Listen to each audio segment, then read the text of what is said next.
नमस्कार, मी doctor Anagha Kulkarni. Happy and healthy life at home या आपल्या चॅनलवरती हेल्थ टिप्स असतात, ब्युटी टिप्स असतात, तसंच मोटिवेशनल टॉकसुद्धा असतात.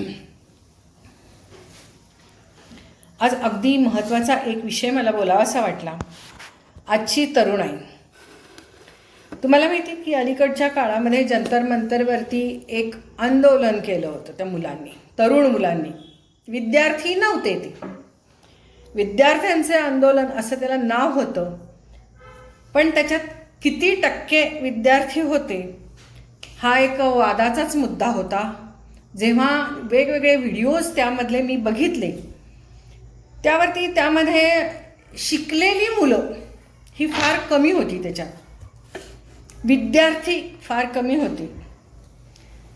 जे कोण होते ते अशीच इकडची तिकडची, ज्यांच्याजवळ फारसं काही काम नाही, अशी ही तरुण मुलं होती, जी आजकाल आपण वाया गेलेली तरुणाई म्हणतो. तरुण मुलं, ती तरुण मुलं सगळी त्याच्यात दिसत होती. आणि त्याच्यात फक्त मुलंच नव्हती तर मुलीसुद्धा होत्या. कोण आहे? हां, तर त्याच्यामध्ये मुलीसुद्धा होत्या, तरुण मुली. काही काही मुली तुम्हाला सांगते 15-16 वर्षाच्या ह्या मुली होत्या. मावशींनी डबा आणलेला आहे. 15-16 किती? 3 चपात्या का 2? Okay okay, thank you. आणि त्या मुली ज्या होत्या 15-16 वर्षाच्या, त्यांनी त्या विद्यार्थिनी म्हणत होते हायली क्वालिफाईड अजिबात नव्हत्या. त्यांचे कपडे, त्यांची वागणूक, त्यांचे हावभाव, त्यांची बॉडी लँग्वेज, त्यांची भाषा, ह्या सगळ्यावरून अक्षरशः वाया गेलेली मुलं आणि वाया गेलेल्या मुली, तरुण मुलं मुली त्या आंदोलनात दिसत होते. किती तर मी गेले काही दिवस ती व्हिडिओज बघत होते सगळी. आणि त्या विद्यार्थ्यांची, आणि ही जर का अशी तरुण पिढी आपली लाखोनी असेल तर असं भय वाटलं मनामध्ये, भय वाटलं. एकीकडे आदल्या दिवशी रॉकेट सायन्समध्ये काम करणारी आपली मुलं बघितली की ज्यांनी आपल्या बळावरती प्रायव्हेट कंपनीतर्फे म्हणा रॉकेट यशस्वीपणे लॉन्च केलं स्पेसमध्ये, अवकाशामध्ये. ही मुलं बघितली, यांची बॉडी लँग्वेज बघितली, यांची भाषा बघितली, यांची नम्रता बघितली, यांचं टॅलेंट बघितलं, यांची बुद्धिमत्ता बघितली. आणि दुसऱ्या दिवशी हे सगळं सुरू झालं. हे बघत होते आणि विषण्ण झालं मन, विषण्ण झालं. असं वाटलं काही तरुणाई, त्याला तुम्ही एक जेन झेड, जेन ABCD XYZ काय वाटेल ते नाव द्या, पण अलीकडची जी तरुणाई आहे त्या तरुणाई ही अत्यंत उद्धट, उर्मट, बेशरम, बेजबाबदार आहे. भाषा अतिशय गलिच्छ आहे यांची, गलिच्छ. मुलींच्या तोंडात सुद्धा अश्लील भाषा आहे. अश्लील म्हणजे लैंगिक शब्दांवरून ज्या शिव्या आहेत त्या सगळ्या नॉर्मल बोलतात त्या मुली आजकालच्या. त्या तरुणाई तिथं जी आली होती ती शिकलेली नव्हती. मी हे स्पष्ट सांगते तुम्हाला. जेव्हा माणूस शिकतो, अभ्यास करतो, मोठ्या मोठ्या इन्स्टिट्यूशन्समध्ये जातो, त्यावेळेला त्याला हे सगळं करायला वेळच नसतो. कुठे ना कुठेतरी सुसंस्कृतता ही येतेच. मन अभ्यासात असलं, काहीतरी शिकायचं असलं, काहीतरी ध्येय असलं समोर गाठायचं, तर माणूस हा सुसंस्कृत होतोच. त्याला वेळच नसतो बाकीच्या सगळ्या गोष्टी करायला. त्याची भाषासुद्धा प्रगल्भ होते. आणि ही आजकालची मुलं ज्यांना कुठलीच भाषा नीट येत नाही, कुठलीच भाषा, अतिशय घाणेरड्या शब्दामध्ये आपल्या पंतप्रधानांची घाणेरडी चित्र, घाणेरडी पोस्टर्स, त्यांच्याविषयी घाणेरडी भाषा, अश्लील भाषा. भलेही ही सगळी पेड होती मुलं, पेड.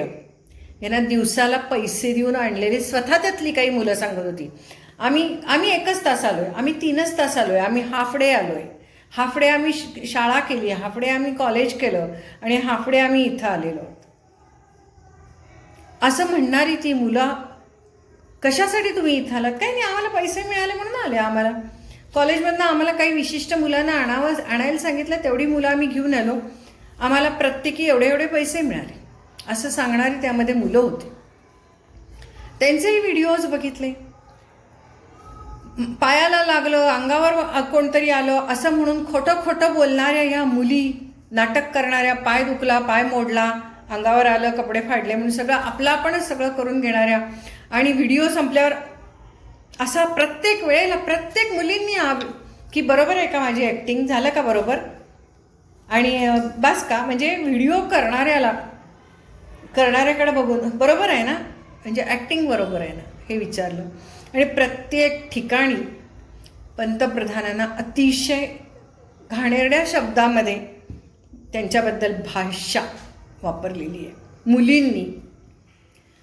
मला काही कळत नाही की ही एवढी बेजबाबदार, बेशिस्त जर का आपली पुढची पिढी असेल तर काय आपल्या देशाचं भवितव्य आहे. ही गुंडगिरीच्या पलीकडं प्रकार आहे हा सगळा त्याच्या पलीकडं आहे. म्हणजे इतकं घाणेरडं, किती कमी पैशासाठी तुम्ही हे सगळं नाटक करताय.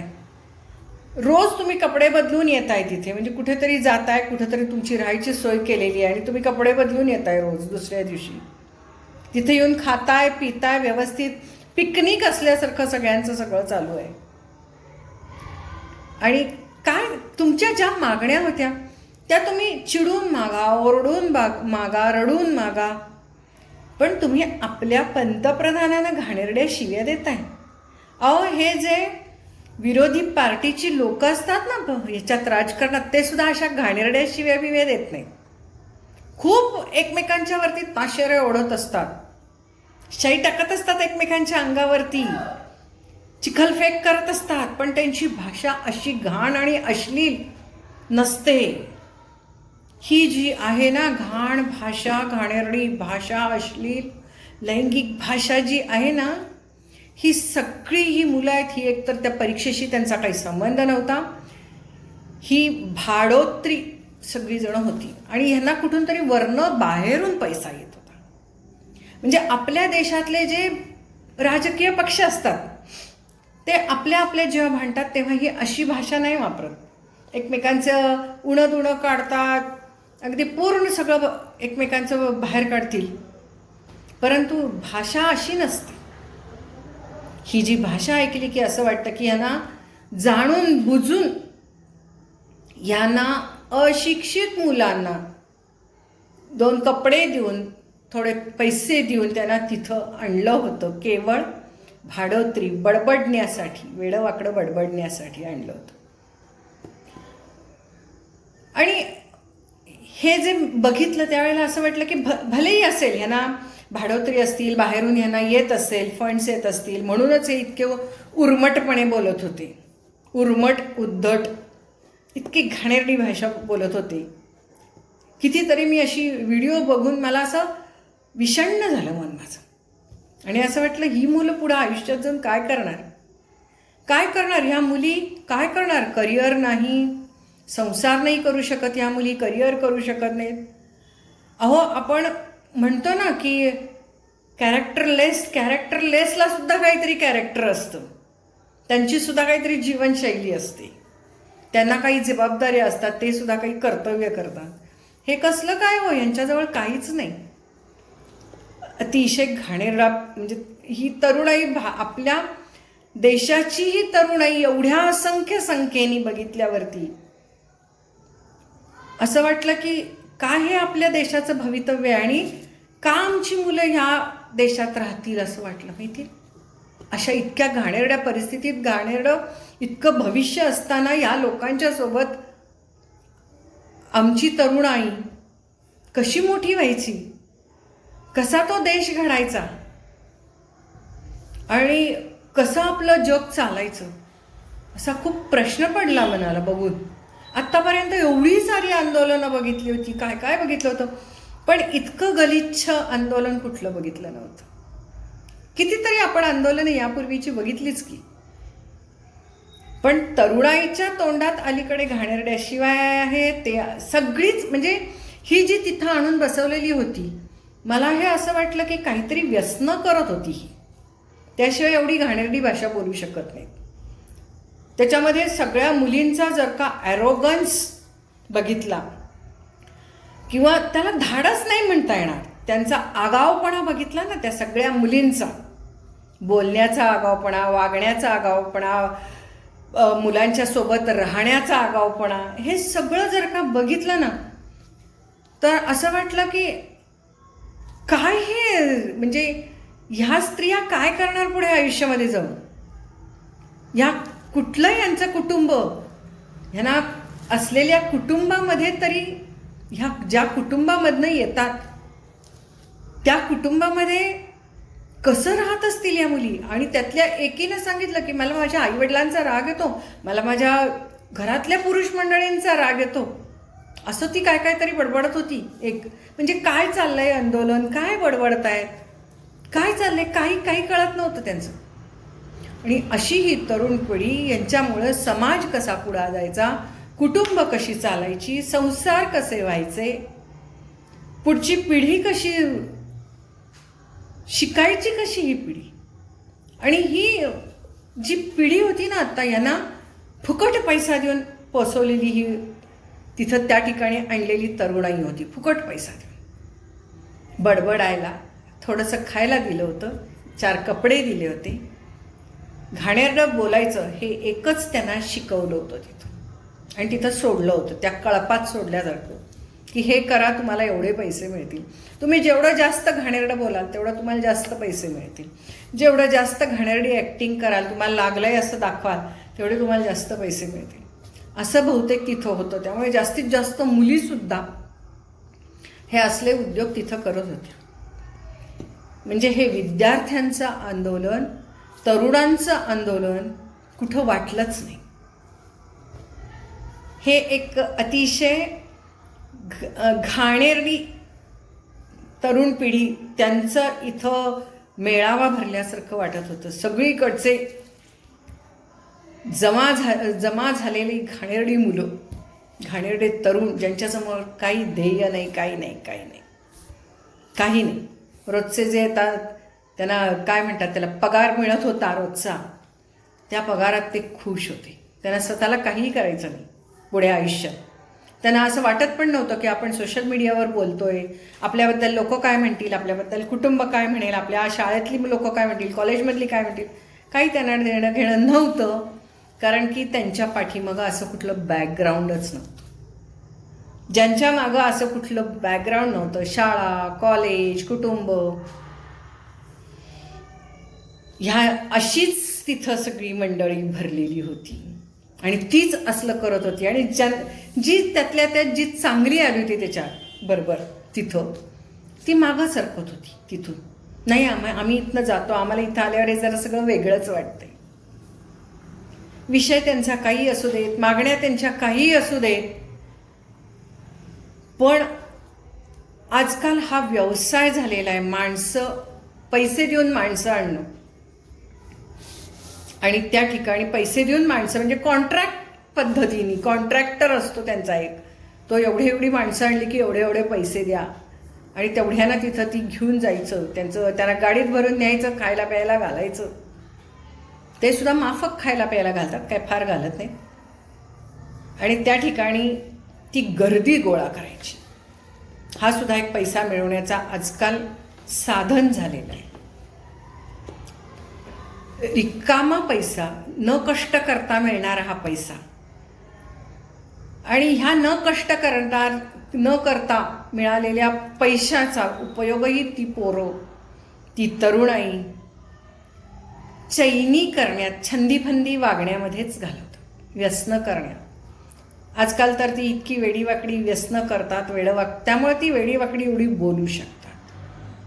त्यांच्या मेंदूवरच त्यांचा ताबा नसतो ना, ते काय बोलतात, काय करतात, त्यांना काही.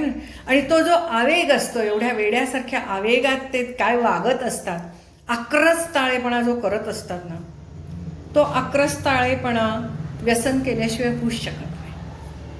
व्यसन करूनच तिथं ते बसलेले असतात आणि ते करत असतात. आणि ही आपली तरुणाई, रिकामटेकडी तरुणाई, या रिकामटेकड्या तरुणाईला ध्येयापर्यंत कोणा नेत नाही आहे.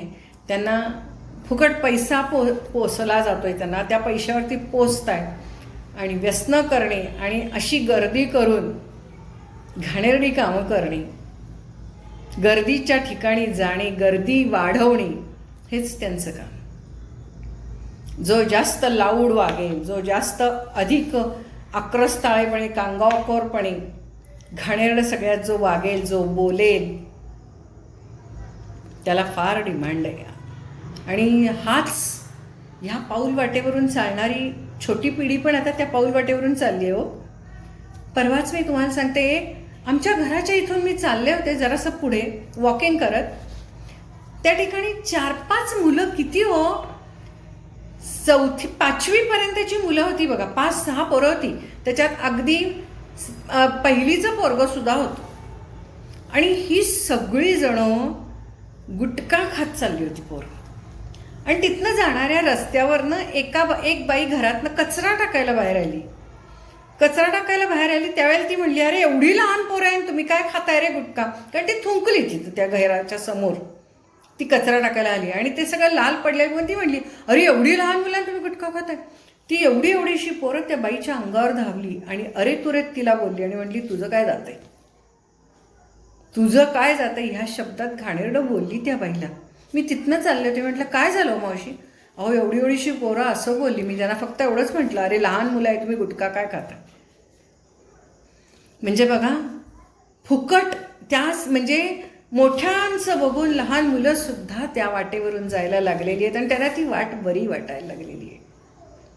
मोठा भाऊ ज्या वाटेवरून जातो त्या वाटेवरूनच धाकटा भाऊ सुद्धा जायला लागलेला आहे. कुटुंब उद्ध्वस्त होत चाललेली आहेत. आईवडिलांनी काय करावं? आपण मस्त संस्कार वगैरेच्या भाषा बोलतो. ही मुलं बाहेरूनच असं काही शिकून येतात आणि कमी म्हणजे फुकट मिळणारा लहानपणी पैसा, याच्यामुळे त्या आणि बाकीचे सगळेजणं जे व्यसनं करतात, मोठ्या मोठ्या बाता मारतात, घाणेरडं बोलतात, मोबाईल वापरतात, ॲप वापरतात, हाच आजकाल मोठेपणा झालेला आहे. आणि त्यामुळे कुठेतरी असं वाटलं की काय हे पिढीचं चाललंय. आणि ह्या पिढीच्यामुळं, ह्या काही टक्के मुलांच्यामुळं बाकीच्या मुलांचं काय भवितव्य? ही अशी सगळी रॅश मुलं आहेत, रागीट, रॅश, सदा मारामारी करायला तयार. आणि त्यांच्यासमोर शाळेला जाणारी इतर जी मुलं असतात त्यांनी घाबरूनच जगायला पाहिजे ना. त्यांचं भवितव्य काय? विचार करण्यासारखी गोष्ट आहे.